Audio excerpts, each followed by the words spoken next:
Okay, so I'm going to show a method for approximating square roots. It's not the fastest method, it's not the smartest method or the most beautiful, but it's one of the methods of all time. So I do like it and it is fun to do. Let's start off with an easy square root to show how it works. Square root of 2, right? Square root of 2 is going to be 1 plus something. Why? Why is it 1 plus something? Well, 1 is the quotient, that's what we call 1. 1 squared goes to 1. 2 squared goes to 4. So clearly there must be some number in between these that's going to go to 2. So the square root of 2 is going to be 1 and a bit. 1 and an improper fraction, if you want to think like that. Just while I'm here, 3 squared goes to 9. 4 squared, I don't know why that gap got so big, but 4 squared goes to 16. I'll use this later on. Square root of 2 is 1 plus something, 1 is the quotient. Well, I don't know what that something is, so I'm just going to write square root of 2 minus 1. A bit redundant, isn't it? Like yeah, obviously, duh, everyone knows this. If you add 1 and subtract 1, it doesn't make any difference. Well, guess what? I'm going to multiply by 1. And it's still not going to make any difference whatsoever. That's the point of having an equality symbol. Things stay equal regardless of what you do. So I'm going to multiply this by 1. But how am I going to multiply it by 1? Well, I'm going to multiply it by a special form of 1. We call this maybe the conjugate. It's called that in complex numbers. I believe it's also called the same with square roots. So I'm just going to call this a conjugate. You may want to fact check me on that. So we multiply by the conjugate over the conjugate, because that's multiplying it by 1. It doesn't change the value, but it does change the form. It changes the way that it looks to us. So this is 1 plus, algebraically, a minus b times a plus b goes to a squared, take b squared. And that's just going to be equal to 1 plus 2 minus 1 over square root of 2 plus 1. Cool. I've shown us, I guess this has gotten me something that seems new. It's not, it's the same equalities, it equals the same thing, they're all the square root of 2. But it kind of looks new, kind of looks different. Now let's take this thing, and let's flip it around. Let's take the reciprocal, and let's look at square root of 2 plus 1 over 1. Well, that's just the square root of 2 plus 1, and the square root of 2 is 1 point something. So this is going to be 2 point something. The quotient is 2. The remainder is square root of 2 minus 1. But I've seen this before. This is just this guy up here. So really what I have is that that's equal to 2 plus 1 over square root of 2 plus 1. Okay, who cares, you might say. Well, what's interesting is that this, let me change colors to make things less confusing. This is just equal to 1 over 1 on square root of 2 plus 1, right? Or in other words, id est, that is 1 over square root of 2 plus 1 equals 1 over square root of 2 plus 1 over 1. I'm laughing because that's such a silly statement, obviously. It is that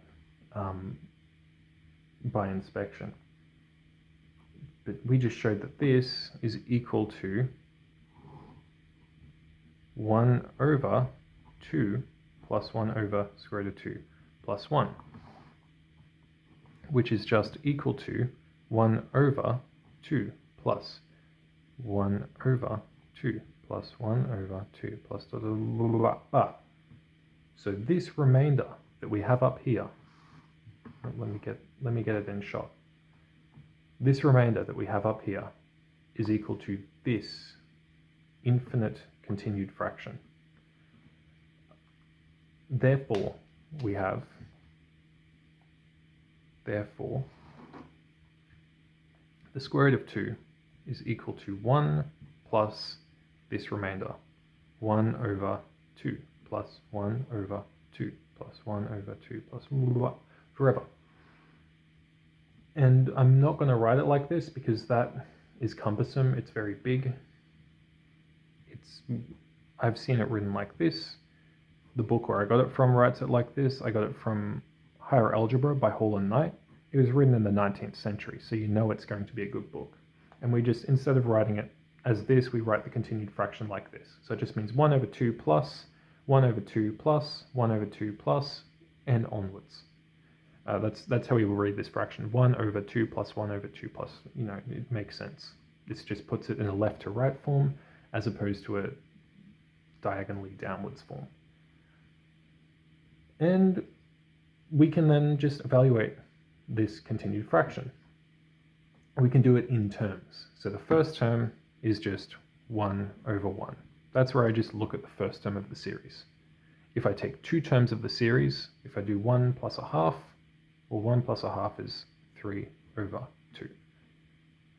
Then the next term of the series, I could do 1 plus 1 over 2 plus 1 over 2. Well, that's 1 plus 1 over 2.5 is also written as 5 over 2, which is just 1 plus 2 over 5. And that's going to be 5 plus 2 is 7 over 5.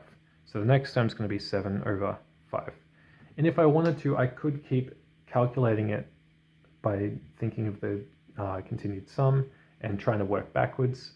But if you try to do it that way, it's going to quickly become very cumbersome. It's going to take you a really long time. There's a shortcut. There's a shortcut to calculating these. I look at the quotient. The quotient for all of these terms is 2, so that makes my job very easy. I multiply the numerator by 2, and I add the previous numerator. 7 times 2 is 14, plus 3 is 17. So I'm going to be doing 2 times 7 plus 3 over, and I do the same thing with the denominator. 2 times 5 plus 2. That's going to be 17 over 12. Then I can do this for the next one. 2 times 17 is 34, plus 7 is 41. 2 times 12 is 24, plus 5 is 29. 2 times 41 is 82, plus 17 is 99. 2 times 29 is 58, plus 12 is 60. No, 70. I'm a silly Billy. And we can keep going. I'm going to stop there. Right. As I go onwards, the approximation becomes closer and closer to 2. And it actually goes, or square root of 2, it actually goes too big, too small, too big, too small, or the opposite.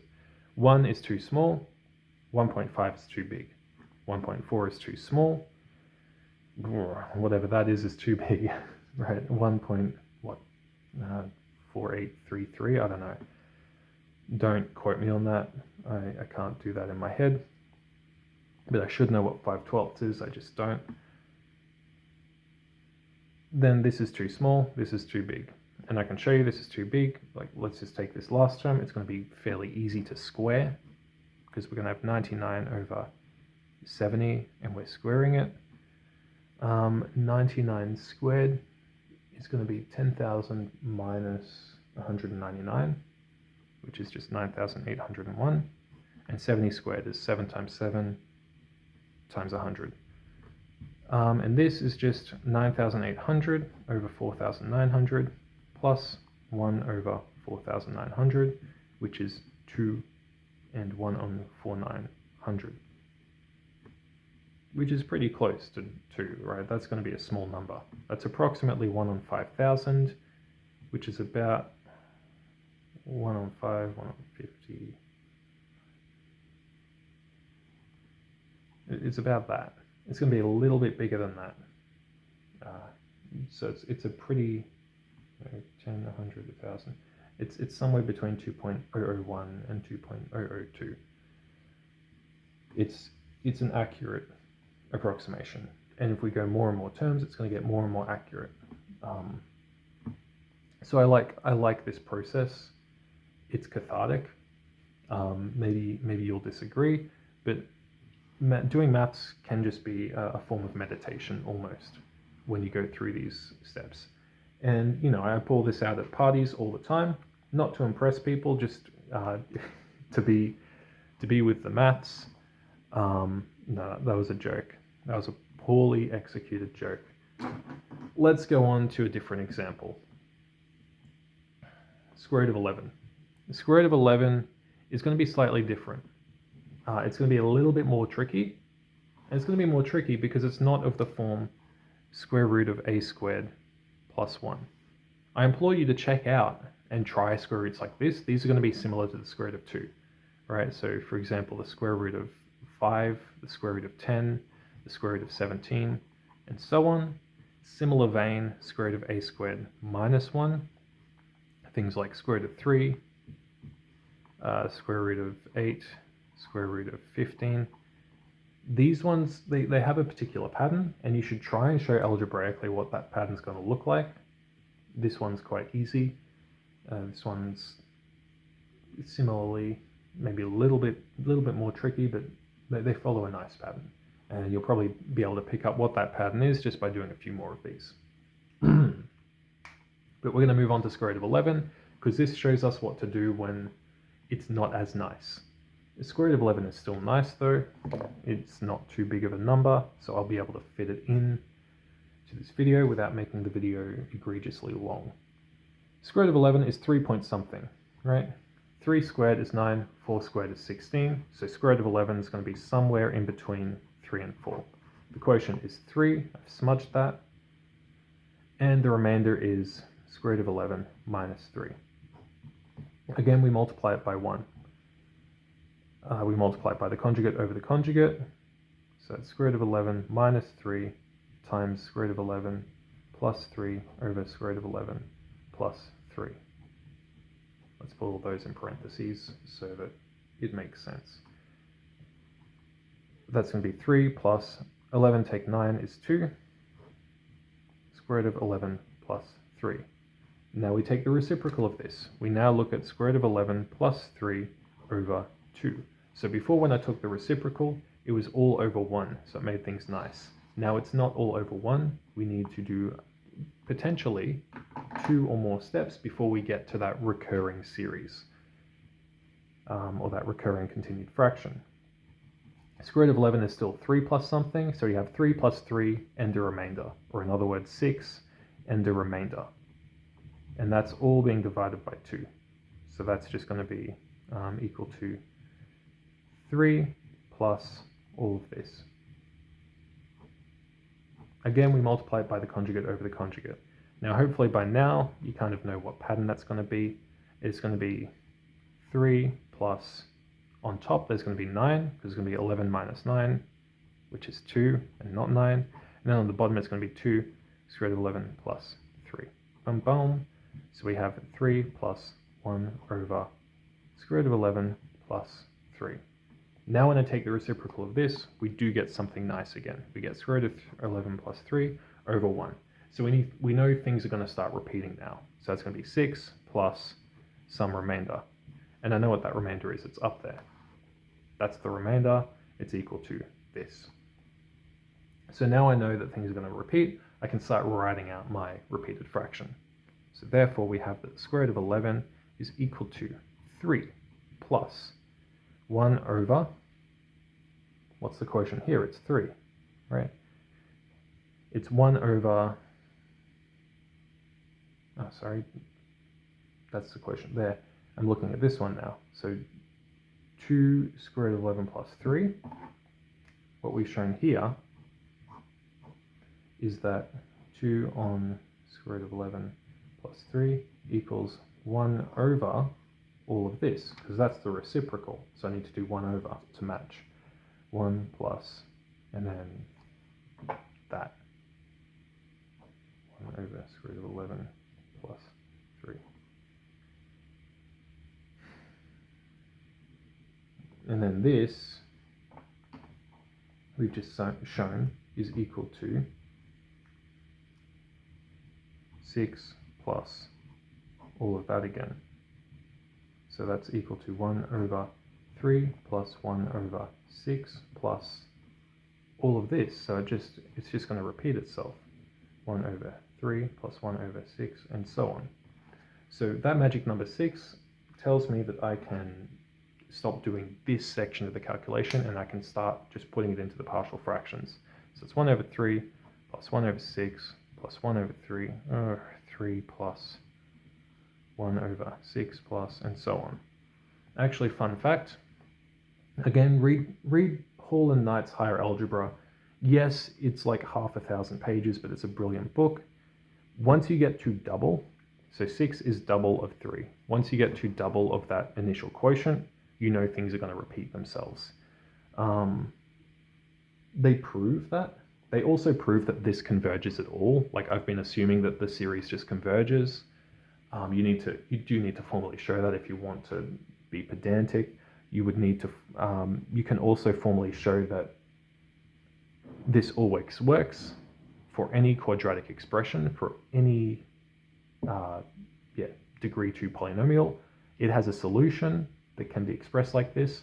Also, for any recurring continued fraction, it can be expressed as a solution of a quadratic. I'm not going to prove that. What I will prove eventually in a different video is why this method of adding continued fractions works, because I think it's just a good little trick. So again, here, the first term in this series is 3. The second term in this series is 3 plus a third. So I would do this 3 times this 3 plus 3 divided by, no, plus 1, sorry, because of that 1, divided by 3. And that makes sense. 3 plus a third is 9/3 plus 1/3, which is 10/3. Next term in the series is I take the 6, and I do 6 times 10 plus 3. 6 times 3 plus 1. So 63 over 19. Next term in the series, well, now the quotient is 3, so I do 3 times this and 3 times this. So 3 times 63 plus 10 over 3 times 19 plus 3. And that's going to be 3 times 63 is 189, so 199 over 3 times 19 is 57, plus 3 is 60. So that's quite a nice little sum we could calculate. We could calculate that squared. 199 over 60 squared. What's that going to be? That's going to be 200 squared is 40,000 minus, what do I minus? 299, don't I?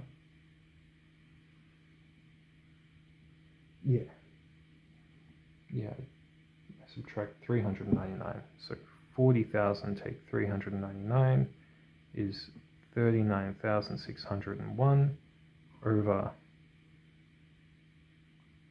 3,600. And let's just do 3,600 times 11. That's 3,9,600. So this is equal to 11 plus 1 on 3,600, similar to what we had back there. Not always the case that it's 1 over that, but that's a pretty accurate result. It's going to be 11.00 something. So yeah, that's how you can find square roots. It doesn't involve calculus. Again, there are faster ways like Newton's root finding method that are definitely more expedient, easier to put into a computer, easier to turn into an algorithm. But I like this process because you have to be thinking as you're doing it. You have to apply some level of thought.